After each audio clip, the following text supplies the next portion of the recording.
sont exaucés, les anges déchus qui étaient dans l'espace tourmentaient Gabriel. Oh, Gabriel, ce n'est pas un ange de combat. C'est un envoyé pour laisser la bénédiction à qui de trois. Il les connaît, ils étaient avec eux au ciel. Mais ils sont devenus des rebelles. Lui protéger la bénédiction afin qu'il ne puisse pas être emparé par ces gens-là. Et lorsque Daniel a multiplié ses prières, c'est pourquoi il disait, il y a prière, prière et prière. Lorsqu'il a multiplié la troisième position de la prière, Dieu a dit, mais qu'est-ce qui se passe? Michael, lorsque Michael est descendu, c'est l'ange du combat. Il a trouvé ces gens, ils ont foutu. Ah, Michael vient. Et la bénédiction est descendue auprès de Daniel. Et Gabriel est rentré. Ils ont laissé le couloir. Et on verra tout ça. Bien-aimé, évitez l'orgueil dans la vie. Les premiers mots que j'ai priés à mon Père, lorsque je me suis converti, Seigneur, brise-moi. Que je sois effacé. Qu'on te voit, toi, Jésus. Qu'on ne me voit pas comme moi, comme un homme, non. Qu'on te voit, Jésus, toi. Je suis venu t'élever, toi, mon Père. Brise-moi. Parce que je suis comme un potier. Ça, c'est terrible. Le dernier verset pour terminer. Éphésiens chapitre 2, verset 22.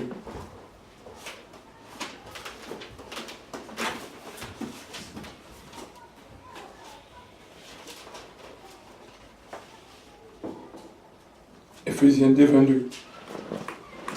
Je lis au nom de Jésus. Amen. En lui, vous êtes aussi édifiés pour être une habitation de Dieu en esprit. Parole du Seigneur. Amen. Dieu te bénisse, ma fille. Amen. En lui, lui là, c'est Christ. C'est que nous, en Christ, vous êtes aussi édifiés pour être une habitation de Dieu en esprit. Amen. Dieu habite en vous.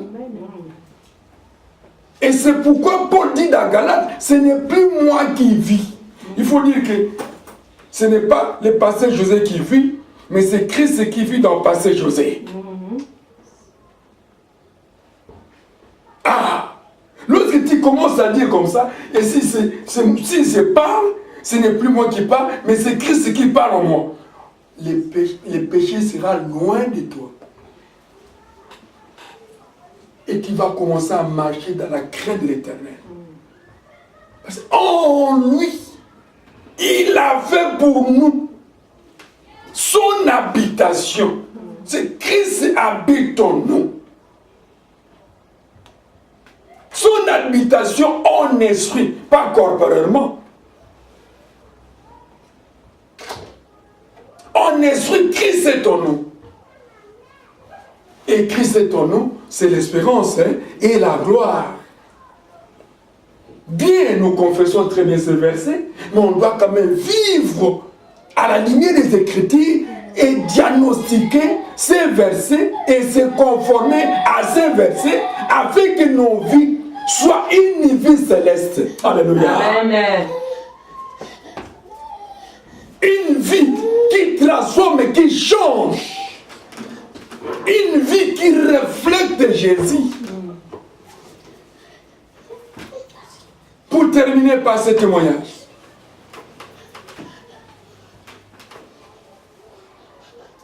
Il y avait, je faisais une journée miraculeuse dans l'Oise à Ponzo, c'est la commune de Kassao, à Kinshasa, RDC.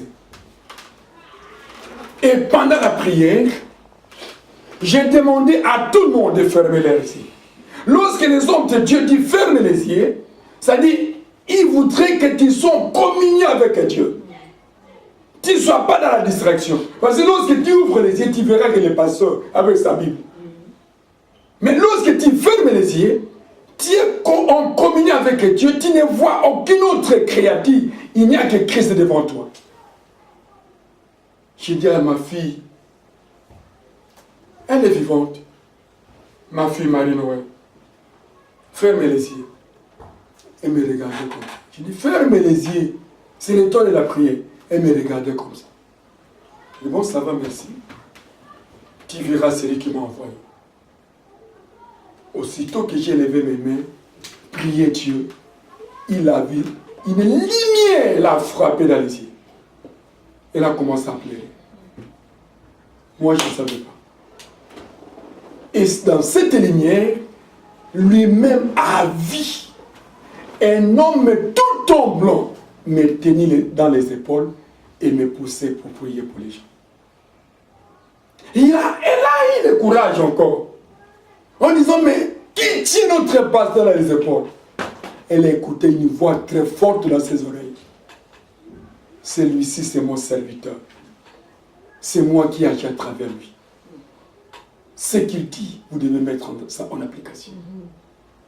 Elle a pleuré jusqu'à la fin du culte. Il y avait un sorcier qui était venu. Il était tombé, il n'y avait plus de connexion entre lui avec les gens de l'extérieur. Lui-même a témoigné comme ça. Il avait le feu qui sortait de ma bouche, qui a coupé tous les radars.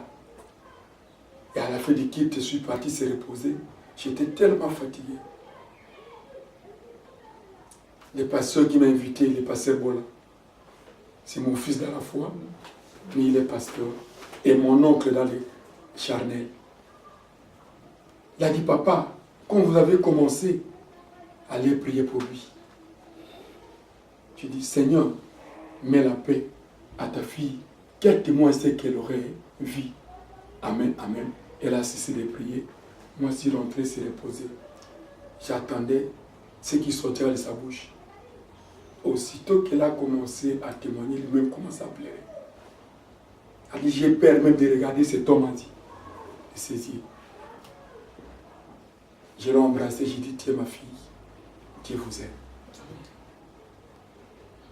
Pourquoi? Parce que Christ habite en nous. Si Christ habite en toi, il va commencer à t'utiliser comme instrument de délivrance partout. Il y a beaucoup de témoignages que je peux dire. L'autre sœur était stérile.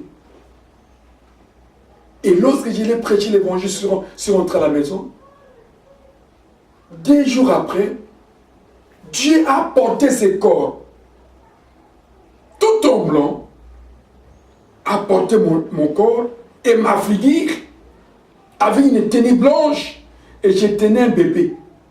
Et je suis venu lui remettre. J'ai dit, reçois maintenant ton bébé. Aussitôt que la sœur a reçu le bébé, elle a senti en lui une secousse. Les jours suivants, moi je suis passé comme pour visiter les âmes, les encourager. Et les versets que je l'avais exhorté la nuit, c'est les mêmes versets que j'ai commencé à l'exhorter. Il dit, ah, papa, mais je t'ai vu la nuit. J'ai dit, moi? Non, j'ai dit, ça c'est mon Seigneur. Je t'ai vu la nuit tout en blanc, et tu brillais, et tu avais un bébé dans mes mains. Et tu m'as donné ces versets. Après avoir me donné ces versets, tu me donnes, tu prends ton enfant. J'ai pris le bébé, j'ai senti en moi un secousse dans le ventre. J'ai dit, ah bon? J'ai dit, alors, c'est la conception. Dites à ton mari d'aller à l'hôpital. Ils ont parti à l'hôpital. Le docteur a dit, vous avez une conception d'une semaine.